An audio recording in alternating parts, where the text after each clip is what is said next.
3 માર્ચે હોળી અને ચંદ્રગ્રહણ છે. આ દિવસે ગાયને ફક્ત એક જ વસ્તુ ખવડાવો. તમારી પાસે પૈસાની કોઈ કમી નહીં હોય. 3 માર્ચની રાત્રે તમે આકાશમાં જે દૃશ્ય જોશો તે કોઈ સામાન્ય ખગોળીય ઘટના નથી. આ તે રાત છે જ્યારે બ્રહ્માંડની સૌથી રહસ્યમય અને વિનાશક ઊર્જા આપણી પૃથ્વી સાથે અથડાવવાની છે. જ્યોતિષ અને તંત્રમાં, ચંદ્રગ્રહણને એવો સમય માનવામાં આવે છે જ્યારે બ્રહ્માંડના બધા અદૃશ્ય દરવાજા ખુલી જાય છે. આ દિવસે કરવામાં આવતી એક નાની વિધિ પણ 1000 ગણી વધારે પરિણામો આપે છે, અને અજાણતા કરવામાં આવેલી એક નાની ભૂલ તમારા જીવનને બરબાદ કરી શકે છે. તે આવનારી પેઢીઓને પણ નષ્ટ કરી શકે છે. શું તમે ક્યારેય વિચાર્યું છે કે શા માટે કેટલાક ઘરો હંમેશા સંપત્તિથી ભરેલા રહે છે, જ્યારે કેટલાક ઘરોમાં, ગમે તેટલી મહેનત કરો તો પણ પૈસા ક્યારેય રહેતા નથી? આનો સીધો સંબંધ આપણા કાર્યો અને બ્રહ્માંડના આ રહસ્યમય કાર્ય સાથે છે. પરંતુ આ બધા વચ્ચે, આપણા પ્રાચીન ગ્રંથો એક રહસ્ય વર્ણવે છે કે જો તમે 3 માર્ચે આ ચંદ્રગ્રહણ દરમિયાન શાંતિથી ગાયને ખવડાવશો, તો તમારી આગામી 7 પેઢીઓ સંપૂર્ણપણે ભૂલી જશે કે ગરીબી શું છે. ધનની દેવી દેવી લક્ષ્મી તમારા ઘરમાં કાયમ માટે નિવાસ કરશે. તમે તેમાં રહેશો અને રાહુ અને કેતુ જેવા ક્રૂર ગ્રહો પણ તમારી આગળ ઘૂંટણીએ પડશે. હું તમને પછીથી કહીશ કે તે ગુપ્ત વસ્તુ શું છે અને ગ્રહણ દરમિયાન કયા ચોક્કસ સમયે તેને ખવડાવવું જોઈએ, પરંતુ તે પહેલાં તમારા માટે એ સમજવું ખૂબ જ મહત્વપૂર્ણ છે કે આ ચંદ્રગ્રહણ આટલું વિનાશક અને ચમત્કારિક બને કેમ છે. જ્યારે પણ ચંદ્રગ્રહણ થાય છે, ત્યારે બ્રહ્માંડમાં એક મોટી ઉથલપાથલ થાય છે. વિજ્ઞાન તેને ફક્ત સૂર્ય, પૃથ્વી અને ચંદ્ર એક સીધી રેખામાં આવવાની ઘટના માને છે. પરંતુ આપણા મહાન ઋષિઓએ હજારો વર્ષ પહેલાં આ અવલોકન કર્યું હતું કે જ્યારે રાહુ ચંદ્રને ઘેરો પડછાયો આપે છે, ત્યારે તે પૃથ્વી પરના દરેક જીવંત પ્રાણીની માનસિક અને નાણાકીય સુખાકારી પર ઊંડી અસર કરે છે. ચંદ્ર આપણા મન, આપણી લાગણીઓ અને આપણા ઘરોમાં પૈસાના પ્રવાહમાં સીધો પરિબળ છે. જ્યારે ચંદ્ર તેની ખરાબ સ્થિતિમાં હોય છે, ત્યારે વ્યક્તિની વિચારવાની ક્ષમતા નબળી પડી જાય છે. લોકો ખોટા નિર્ણયો લે છે. ઘરમાં બિનજરૂરી ઝઘડા થાય છે, અને સૌથી મોટી અસર આપણા ઘરના ખજાના પર પડે છે. હવે તમે વિચારી રહ્યા હશો કે રાહુ અને ચંદ્ર વચ્ચેની આ દુશ્મનાવટનો આપણા ઘરના નાણાકીય બાબતો સાથે શું સંબંધ છે? આ પાછળ એક કારણ છે. આ વાર્તા સાથે એક ગહન અને રહસ્યમય વાર્તા જોડાયેલી છે, જે સીધી સમુદ્ર મંથન સમયથી શરૂ થાય છે. જ્યારે દેવતાઓ અને રાક્ષસોએ અમૃતના સમુદ્ર મંથન કર્યું, ત્યારે 14 કિંમતી રત્નો નીકળ્યા. આ રત્નોમાંથી એક સ્વયં દેવી લક્ષ્મી હતા, અને બીજા ભગવાન ધન્વંતરી હતા, જે હાથમાં અમૃતના ઘડા સાથે પ્રગટ થયા હતા. જ્યારે ભગવાન વિષ્ણુ, મોહિનીનું રૂપ ધારણ કરીને, દેવતાઓને અમૃત ચઢાવવા લાગ્યા, ત્યારે સ્વરાભાનુ નામનો એક માયાવી રાક્ષસ વેશપલટો કરીને દેવતાઓ વચ્ચે બેઠો. તેણે કપટથી અમૃતના થોડા ટીપાં પીધા. પણ જેમ તેના ગળામાંથી અમૃત વહેવા જતું હતું, ત્યાં બેઠેલા સૂર્ય અને ચંદ્રએ તેને ઓળખી લીધો અને ભગવાન વિષ્ણુને સંકેત આપ્યો. ભગવાન વિષ્ણુએ તરત જ પોતાના સુદર્શન ચક્રથી રાક્ષસનું માથું તેના શરીરમાંથી અલગ કરી દીધું. પરંતુ અમૃત તેના ગળા સુધી પહોંચી ગયું હોવાથી, તેનું માથું અને તેનું શરીર બંને કાયમ માટે અમર થઈ ગયા. તેનું માથું રાહુ કહેવાયું, અને તેનું શરીર કેતુ કહેવાયું. તે દિવસથી રાહુ અને કેતુ સૂર્ય અને ચંદ્રને તેમના સૌથી મોટા દુશ્મન માને છે. સમયનું ચક્ર ફરે છે ત્યારે રાહુ તેની જૂની દુશ્મનાવટનો બદલો લેવા માટે ચંદ્ર પર હુમલો કરે છે. તે તેને ગળી જવાનો પ્રયાસ કરે છે. આ ઘટનાને ચંદ્રગ્રહણ કહેવામાં આવે છે. જ્યારે રાહુ ચંદ્રને પકડી લે છે ત્યારે ચંદ્રના અમૃત જેવા કિરણો પૃથ્વી સુધી પહોંચી શકતા નથી. તેના બદલે રાહુની ઝેરી અને નકારાત્મક ઊર્જા પૃથ્વી પર પડવા લાગે છે. આ તે સમય છે જ્યારે નકારાત્મક શક્તિઓ સૌથી વધુ સક્રિય બને છે. આજે પણ વૃદ્ધ લોકો કહે છે કે ગ્રહણ દરમિયાન ચોક્કસ કાર્યો ન કરવા જોઈએ. જે લોકો આ સમય દરમિયાન બહાર ભટકતા રહે છે અથવા કોઈ કારણ વગર ખોરાક ખાય છે તેઓ સરળતાથી અલક્ષ્મી એટલે કે ગરીબીનો ચેપ લગાવી શકે છે. ગરીબી કોઈ રોગ નથી, પણ એક નકારાત્મક ઊર્જા છે જે તમારા ઘરના વાતાવરણને સંપૂર્ણપણે દૂષિત કરી દે છે. જ્યારે આ ઊર્જા પ્રવેશ કરે છે ત્યારે તમારા ઇલેક્ટ્રોનિક ઉપકરણોમાંથી એક ખરાબ થવા લાગે છે. તમારા ઘરની દિવાલો ભીની થવા લાગે છે. પરિવારના સભ્યોમાં બિનજરૂરી કડવાશ વધે છે અને બીમારીઓ અને નકામી પ્રવૃત્તિઓમાં પૈસા વેડફાય છે. ઘણા લોકો પોતાનું આખું જીવન એ સમજી શકતા નથી કે તેમની સાથે આવું કેમ થઈ રહ્યું છે. તેઓ દિવસ રાત સખત મહેનત કરે છે, છતાં તેઓ હજુ પણ પીડાય છે. તેમના માથા પરનો દેવાનો બોજ હટવાનો ઇનકાર કરે છે. આ બધું એ જ નકારાત્મક ઊર્જાનો ખેલ છે જે એક સમયે ગ્રહણ અથવા કોઈ અશુભ સમયે તેમના ઘરમાં પ્રવેશી હતી. તો શું આ વિનાશક ઊર્જાથી બચવાનો કોઈ રસ્તો નથી? શું આપણે રાહુના આ માયાવી પ્રભાવને રોકી ન શકીએ? આનો જવાબ આપણા શાસ્ત્રોમાં સ્પષ્ટપણે જણાવવામાં આવ્યો છે.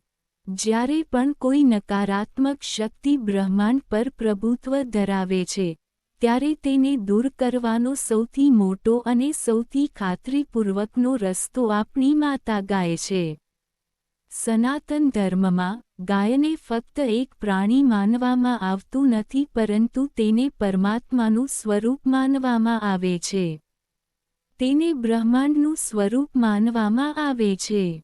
અથર્વવેદમાં સ્પષ્ટપણે લખેલું છે કે ગાય માતાના શરીરમાં 33 કરોડ દેવી દેવતાઓ નિવાસ કરે છે.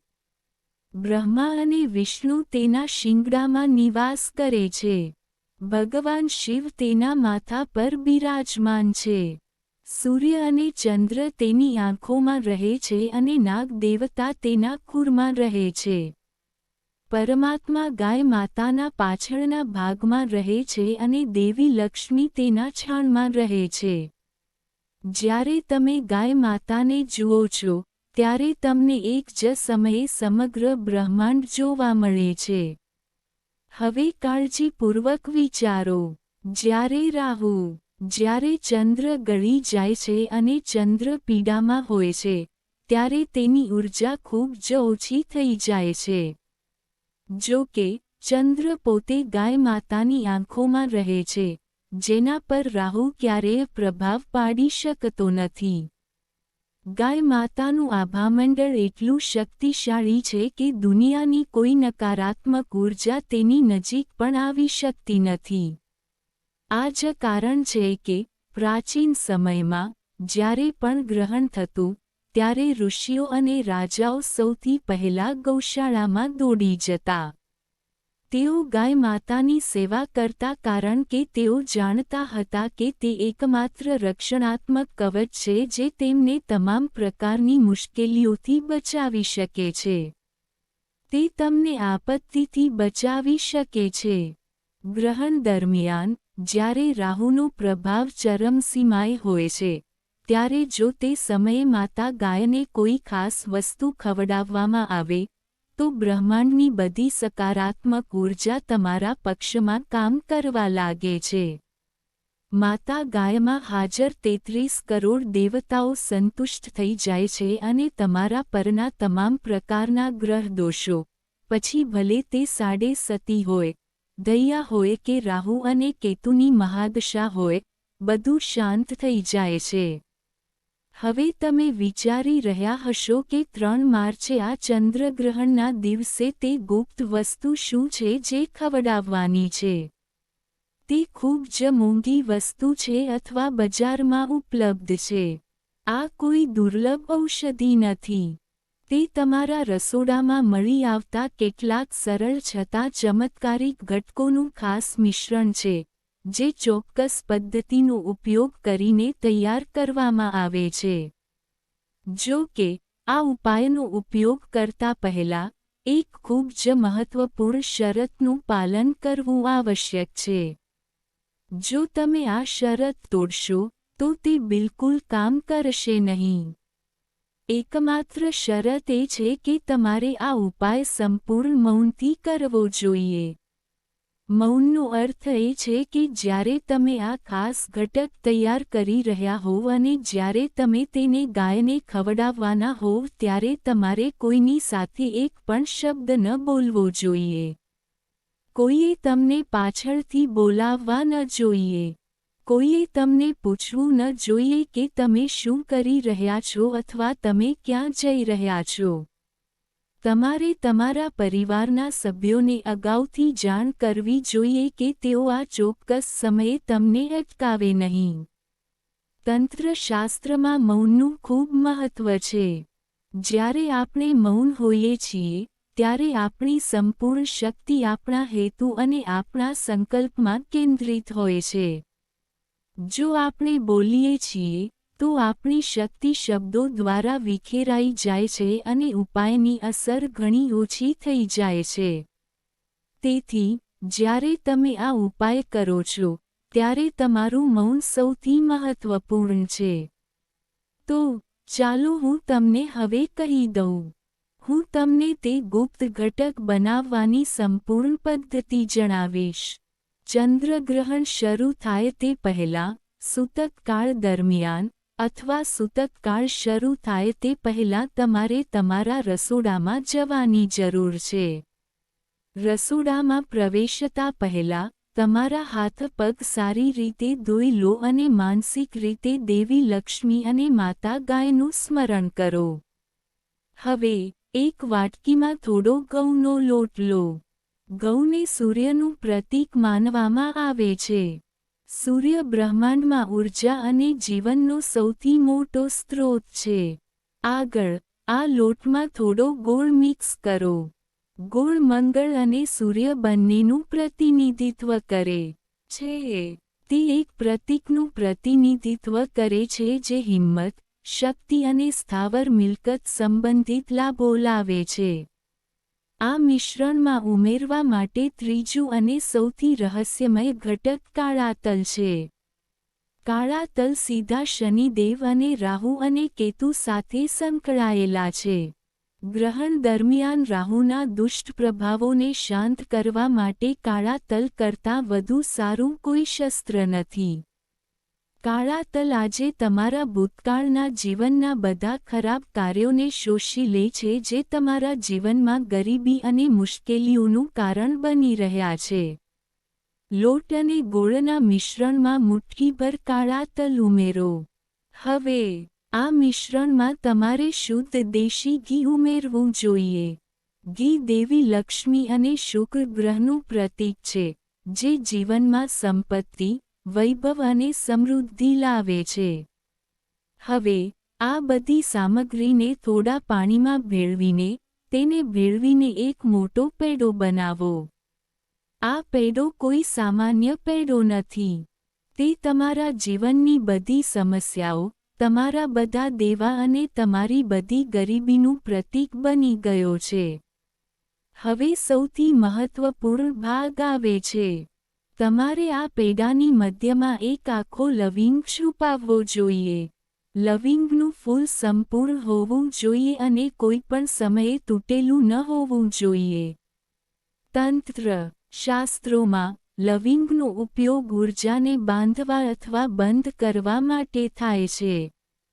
જ્યારે તમે આ મીઠી કેકમાં લવિંગ દબાવો છો, ત્યારે તમે તમારા ઘરમાં રહેલી બધી નકારાત્મક ઊર્જા, દુઃખ અને રાહુની ખરાબ નજરને અસરકારક રીતે ફસાવી રહ્યા છો.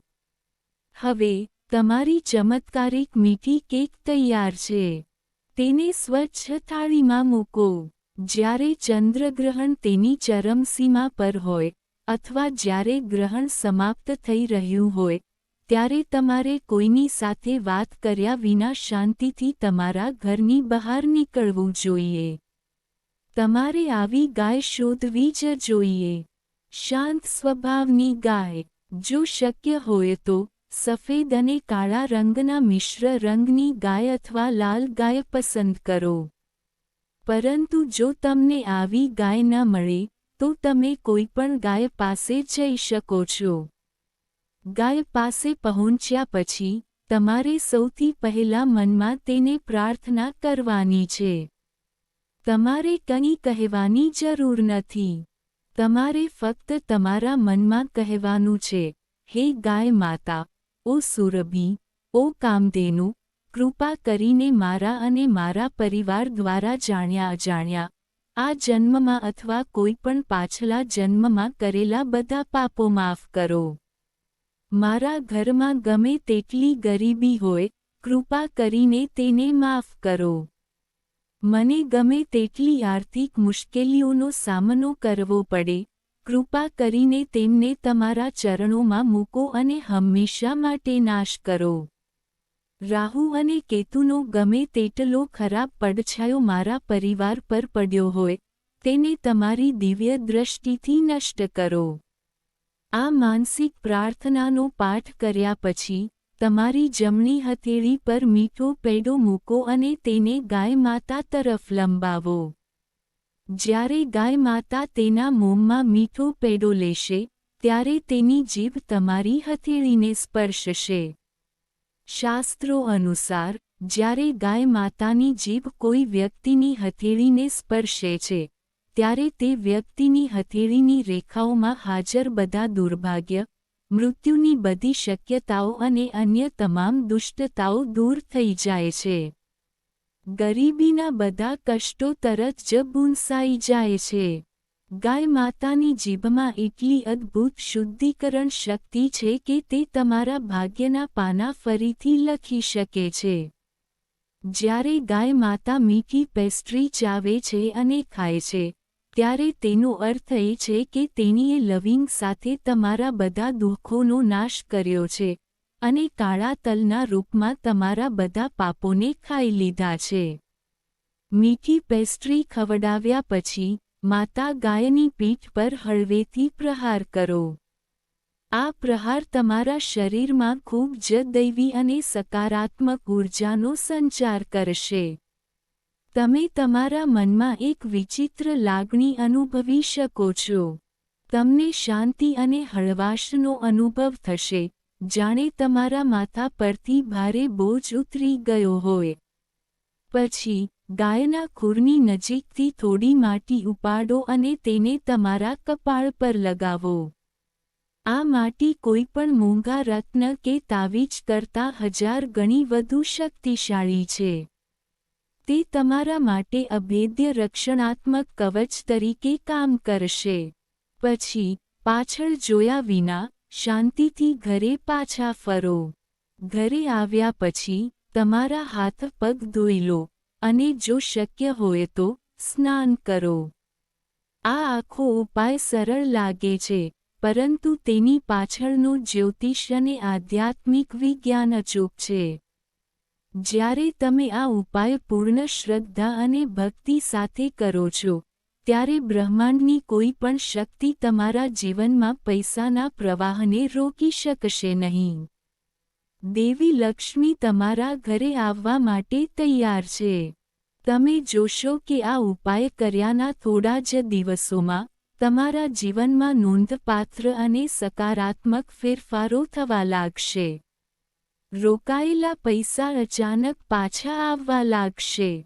જો તમે વ્યવસાયમાં છો, તો નવા ગ્રાહકો અને તકો પોતાને રજૂ કરશે. જો તમે નોકરી કરતા હો તો પ્રમોશનનો માર્ગ આપમેળે ખુલશે. ઘરમાં બિનજરૂરી ઝઘડાઓ અદૃશ્ય થઈ જશે. બધા સંપૂર્ણપણે શાંતિપૂર્ણ બનશે અને પરિવારના બધા સભ્યોમાં ઊંડો પ્રેમ અને સંવાદિતાનો વિકાસ થશે. સૌથી અગત્યનું, આ ઉપાય ફક્ત તમને જ નહીં, પણ તમારી ભાવિ પેઢીઓ માટે સંપત્તિ અને સમૃદ્ધિનો માર્ગ પણ ખોલશે. કારણ કે જ્યારે તમે માતા ગાયની સેવા કરો છો અને તેના દ્વારા તમારા કર્મને શુદ્ધ કરો છો, ત્યારે તેના પુણ્ય ફળ 7 પેઢીઓ સુધી ફેલાય છે. તમારા બાળકો અને તેમના બાળકોને ક્યારેય એવા સંઘર્ષોનો સામનો કરવો પડશે નહીં જે તમે તમારા જીવનમાં જોયા છે. આ માતા ગાયનો આશીર્વાદ છે, જે ક્યારેય વ્યર્થ જતો નથી. તેથી 3 માર્ચના રોજ આ ચંદ્રગ્રહણને વ્યર્થ ન જવા દો. આ સમય વારંવાર પાછો આવતો નથી. બ્રહ્માંડ તમને તમારા પોતાના હાથે તમારું ભાગ્ય બદલવાની એક મહાન તક આપી રહ્યું છે. કોઈ શંકા ન રાખો. જ્યાં શંકા હોય ત્યાં ચમત્કારો ક્યારેય બનતા નથી. આ ગુપ્ત વિધિ સંપૂર્ણ ભક્તિ, સંપૂર્ણ શ્રદ્ધા અને સંપૂર્ણ સમર્પણ સાથે કરો. યાદ રાખો, તમારે આ બધું શાંતિથી કરવું જોઈએ. જ્યારે માતા ગાય તમારી ખાસ મીઠાઈ સ્વીકારશે, ત્યારે તમને ખબર પડશે કે બ્રહ્માંડ તમારી પ્રાર્થના સાંભળી છે. રાત્રે જાગતી અને અંદરથી ખાઈ જતી દરેક સમસ્યા ટૂંક સમયમાં દૂર થશે. ફક્ત તમારા કાર્યો શુદ્ધ રાખો. કોઈનું ખરાબ ન વિચારો, અને જ્યારે પણ તક મળે, મૂંગા પ્રાણીઓને મદદ કરો, કારણ કે ભગવાન દરેક જગ્યાએ હાજર છે અને ઘણીવાર આ અવાજહીન પ્રાણીઓના રૂપમાં આપણી પરીક્ષા લેવા આવે છે. આ કળિયુગમાં ગાય માતાની સેવા કરતાં મોટો કોઈ ધર્મ નથી. આ ગ્રહણ દરમિયાન તમારા મનને શાંત રાખો. ક્રોધ ટાળો. કોઈની સાથે દલીલો ટાળો, અને શક્ય તેટલું તમારા મનપસંદ દેવતાના મંત્રોનો માનસિક રીતે જાપ કરો. તે કરતા રહો. ગ્રહણ એ ડરવાનો સમય નથી, પરંતુ આધ્યાત્મિક રીતે પોતાને મજબૂત કરવાનો સમય છે. જ્યારે તમે તમારી આંતરિક ઊર્જાને જાગૃત કરો છો, ત્યારે કોઈ બાહ્ય ગ્રહોનું સંક્રમણ, કોઈ ગ્રહણ તમને નુકસાન પહોંચાડી શકે નહીં. તમે તમારા પોતાના ભાગ્યના શિલ્પી બનો છો. તો 3 માર્ચની રાત્રિ માટે તૈયાર રહો, જ્યારે એક નાની મીઠાઈ અને માતા ગાયના આશીર્વાદ સાથે તમે તમારા જીવનનો સૌથી મોટો વિજય પ્રાપ્ત કરશો. તમારા ઘરમાંથી ગરીબી કાયમ માટે દૂર કરવાનો સમય આવી ગયો છે. આ મહાન ઉપાય અજમાવો અને ચમત્કાર જુઓ. ખાસ કરીને ગર્ભવતી સ્ત્રીઓ માટે. તે આપણા અને આપણી કુંડળી પર કેવી અસર કરશે? અને સૌથી અગત્યનું, ગ્રહણ સમાપ્ત થયા પછી અને હોળિકા દહન પહેલાં તમારે શું કરવું જોઈએ જેથી તમારા પરિવારને નુકસાન ન થાય? ભક્તો, આ માટે તમારે આ વિડિયો સંપૂર્ણપણે જોવો જોઈએ. જો તમે આજે આ વિડિયોને અડધી છોડી દેવાની ભૂલ કરો છો, તો તમને તમારા બાકીના જીવન માટે પસ્તાવો થઈ શકે છે. કેટલાક લોકો એવા છે જે વિડિયોને અડધી છોડીને આગળ વધે છે, અને તેમને કોઈ સફળતા મળતી નથી. તેથી, જો તમે પણ ઈચ્છતા હોવ કે ચંદ્રગ્રહણ દરમિયાન તમને અને તમારા પરિવારને કોઈ પણ પ્રકારનું નુકસાન ન થાય તો વિડિયો સંપૂર્ણપણે જુઓ. કોઈ પણ આડઅસર ટાળવા માટે તમારે વિડિયોના અંત સુધી રહેવું પડશે. તો ભક્તો, તમારો વધુ સમય બગાડ્યા વિના, ચાલો માહિતીથી શરૂઆત કરીએ અને તેને જાણીએ. સૌ પ્રથમ, ચાલો તે મૂંઝવણ વિશે વાત કરીએ જેના કારણે આપણા મનમાં તારીખો અંગે મૂંઝવણ ઊભી થાય છે. તો, જો આપણે હિન્દુ કેલેન્ડર વિશે વાત કરીએ, તો હોળીનો તહેવાર ફાગણ મહિનાની પૂર્ણિમાના દિવસે ઉજવવામાં આવે છે અને 2026માં ફાગણ પૂર્ણિમાની તારીખ 2 માર્ચની સાંજે શરૂ થશે અને 3 માર્ચની સાંજ સુધી ચાલુ રહેશે. હવે બધી મૂંઝવણ અહીંથી શરૂ થાય છે. સામાન્ય રીતે આપણે સામાન્ય રીતે પૂર્ણિમાની સાંજે હોલિકા દહન કરીએ છીએ. જો કે 2026માં 3 માર્ચની સાંજે પૂર્ણિમાએ ચંદ્રગ્રહણ થશે. આપણા શાસ્ત્રો અનુસાર ગ્રહણ દરમિયાન કોઈ શુભ કાર્ય, પૂજા કે અગ્નિ પ્રગટાવવો ન જોઈએ તેવો પાક્કો નિયમ છે.